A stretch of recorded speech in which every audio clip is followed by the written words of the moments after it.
Вітаю усіх! Мене звуть Світлана Мельник і я викладачка української мови. Чи ви можете повірити, що ми вже на півдорозі?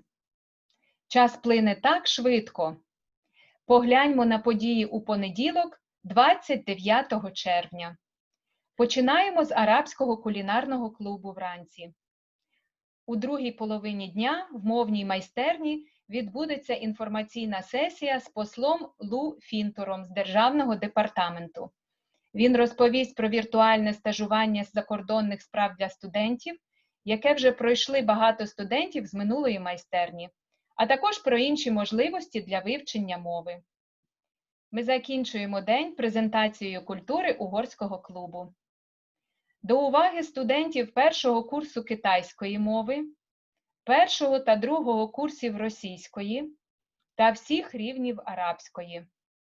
Не забудьте завтра написати відгуки про першу сесію.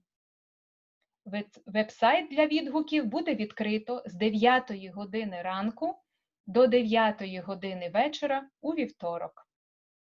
Усім іншим студентам ваші відгуки ви будете писати у п'ятницю. Це всі мої оголошення. Я з нетерпінням чекаю на зустріч з вами на наших заходах. Гарного дня!